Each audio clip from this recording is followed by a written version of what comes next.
welcome back to another speed paint. Or I guess speed draw.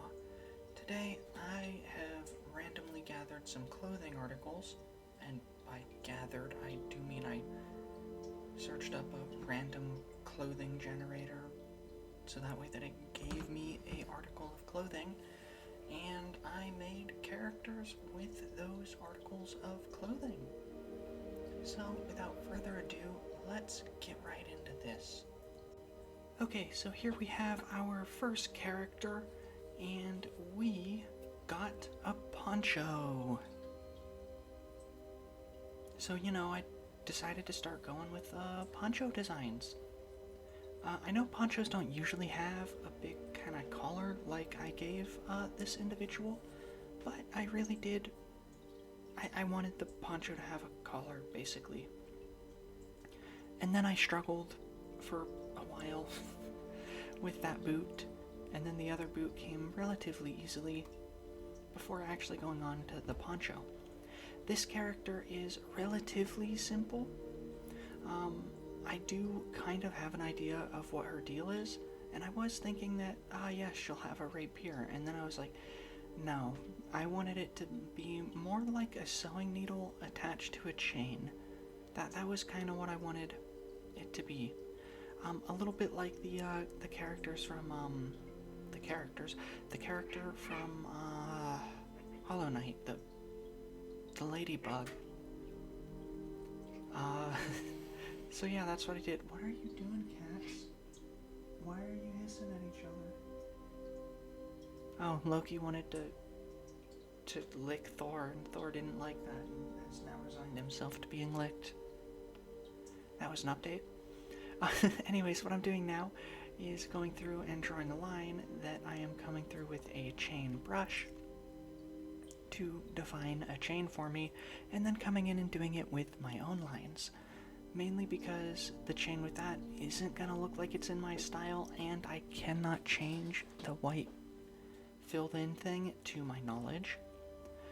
So I just did that.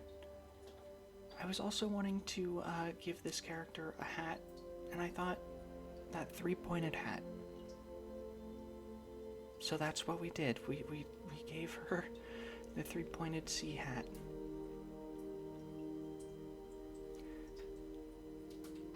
At this point, is actually when in the drawing I decided that she was a she, because I really didn't know what I was doing until then.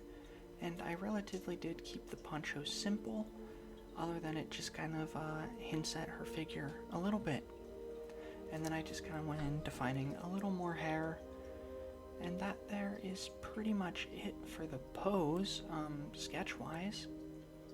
I ultimately didn't wind up doing a background on these. Well, I did with this first one, but I didn't really want to do backgrounds because this is more of a character design challenge, and drawing the backgrounds just takes more time and kind of distracts from the character itself. So I just went in and did the character. I did edit out the background because honestly it was kind of garbage. So you don't actually get to see me waste time on it. And I also only started wasting time on it after I'd completely finished the character, because it was an afterthought and felt like an afterthought. So I didn't really keep it. Now we're going on to the thickening of the lines, which has been a process that I say this pretty much every time I am trying to thicken lines, and it's a process that takes a little bit of time, but it is so worth it, I think. I went in and changed some line details there that I didn't really like, because those made it feel more like a piece of armor or something rather than a bit of cloth. Colors I kept relatively simple. I only sort of know a little bit about her deal. I do know that she does work for a bit of a crime organization, kind of. A little more on the legal side of things, but, it's like a legal gray area where she operates. I was thinking this was going to be in a fantasy world that I had been thinking of while at work, and that's kind of where all of these characters are, all kind of in the main setting. I haven't figured out a name for her, but sometimes characters don't need a name, other times they do. She doesn't need a name right now. It's fine. We can survive without a name for her. And now I came in and just kind of highlighted the middle of the chains and sword. I didn't really do too much of highlights elsewhere. Yeah. I think that there is it. Yeah, it is. That there's where the speed paint stops, and you are now looking at the final image. So, here it is. Let's move on to the next character. Okay, so our next character is kind of based off of one of my most favorite articles of clothing, solely because of how it's spelled, and that there would be the cummerbund. It's cummerbund? Cummerbund. No, I'm thinking of how it is spelled, not how it is read aloud. Cummerbund. That's how it's supposed to be spelled. This man is based off a cummerbund, not a cummerbund, which is how it's spelled, which is really funny to me because it basically says cummer. And I think that's funny because I'm immature. So this man, what his deal is in this setting that I am kind of cooking up, is I figured he is like the local lord that has to, deal with ruling and such. And I kind of wanted to put him in like a throne lounging with a bit of a glass of wine. So that's kind of what I'm doing there. He's lounging bored. He's a little on the older side too, like he's been here for a while. He's been doing this for some time. And it took me a fair bit of time in the beginning working with his legs because I didn't know what kind of pose I wanted him to exactly be in for lounging until I kind of just looked up some lounging poses and dealt with it that way. I did also spend a little bit of time with boots, and then I'm like, those are like platformers, and I don't think he'd be wearing platformers. So I just went for, I think, some like standard fantasy boots. Yeah, those are looking pretty standard fantasy to me. And I gave him like a bit more of a suit with like kind of a trench coaty thing with like a really fancy collar. And then like your classic white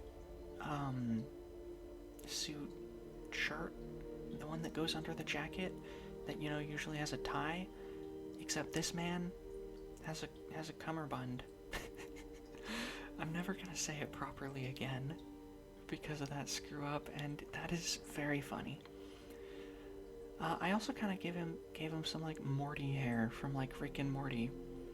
I was starting to do something else, and then I'm like, nope, he has Morty hair. He's Morty. He's waiting for Rick to come back from his adventures being left in Fantasyland. Anyways, I was thinking that this guy, like I was saying, is a local lord. He probably hires the party because I was thinking of this for a D&D setting. I can't remember if I said that already. He would hire the players to investigate the rise of a new criminal organization.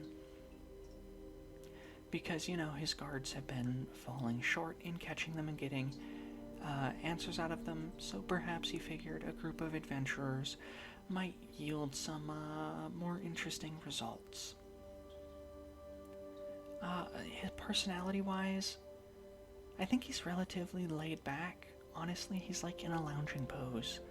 Honestly, I might even go as far as call him lazy, because I think that he likes the status quo of where crime is, and is the only reason why he's hiring the party for investigation is because this new gang is rocking the boat. So, yeah, that there's kind of his deal. Coloring with him, I kind of went for more of like dark colors because I was thinking suit, and I feel like that kind of made him more like vampire-ish in nature, which, you know, I think is actually pretty cool. I do like a good vampire. Who doesn't like a good vamp? Except, you know, he's not a vampire. He's just a dude, a regular human. But he does feel like a vampire. And you know, some days we all just want to feel like a vampire, I think. And he does that every day. Without, you know, the whole eating people thing. After we did the shading, I did actually go in and add in some reflections along the yellow, because I was kind of thinking that there would be more of a gold color. And I also realized I did forget the bottom foot on one of the foot chair things. I do fix that, don't worry. There you go, I fixed it right there. And then we just sort of plopped in the shadow, and here we go with the final image. So yeah, this is our Lord Definitely Not a Vampire, who's kind of lazy and relaxed. Alright, let's move on to the next one. Okay, so this is our last man here, and he's another rich boy, because the clothing article that I got was cravat, and I'm like, who would wear a cravat?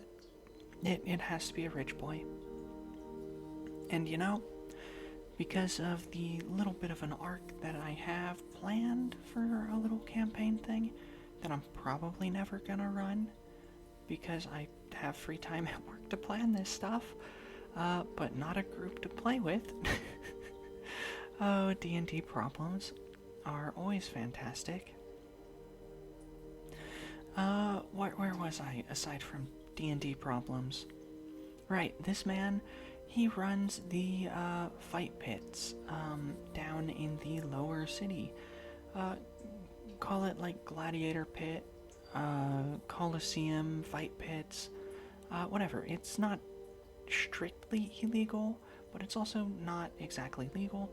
Also, you get to watch me struggle with this hand for ages. Because I really did struggle with it. Yeah, he works adjacent to the local crime. Like, he kind of works for them, but also not really for them. He's more of like an appointed person to be in charge of the fight pits. And basically that just is neutral ground for some of the local crime bosses. And you know, I felt like that this man, given that he's a rich boy wearing a cravat, he needs the Monopoly Man mustache. So, you know, I kind of feel like he's like a fantasy Monopoly Man. Or at least that's how he looks.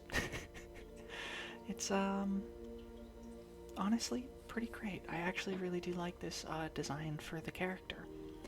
Though there is only one problem with him, and that really comes down to what I was doing with the coloring, which I'll get there in a moment because we haven't even moved on to our final lines. But yeah, I gave him some standard fantasy boots because I don't like drawing shoes. I don't want to draw fancy shoes. That's too much for me. In fantasy, you can just give everybody boots, and it makes sense. So yeah, this is a fancy Monopoly Man with a cane who, instead of monopolizes things, is paid to run a fight pit by crime bosses. Which, you know, I think is a little fun thing. He'll be an important character that the player characters would have to interact with in their investigation of this new uprising gang, and a player that would be interested in assisting them find it, because the crime lords like the status quo because the local government doesn't really care about their status quo. So this new gang is causing lots of problems. Why are they causing these problems? Well, I actually do know the answer to that, but also I'm not gonna say it here. Maybe if I go into a video like more in depth talking about this world building and that sorts of stuff, then I will do that. But yeah, as you can see, I started with yellows and blues, and then added in some blacks because I didn't know what to do, and then I was like, I don't like that. So I changed it to orange, and then I'm like, I don't like that. So then I changed things around a bit, and we went down to more of a gray and black again. And you know, I really think that I'm limiting myself by doing that, especially in hindsight. So maybe, perhaps to try and break myself out of this rhythm for my character designs, I should try doing a character design challenge where I do it based off some random color palettes, which will probably be maybe my next one, unless if I think of something else that I want to do. It could be the next one. Who knows? But yeah, this is the Monopoly Man Fight Pits boy. So yeah. Alright, that there just about wraps everything up for this video. And you know, I'm pretty satisfied with the results overall. I think I made some fun little characters. I used grays and blacks too much. That is my only criticism that I can think of at this point in time. I'll probably find others for myself later and be like, oh, I don't like that. But you know, that is my own problem to bear. So, you know, if you enjoyed this video, go ahead and leave a like and subscribe for some more of this sort of speed paint style content. See you in the next video. Bye.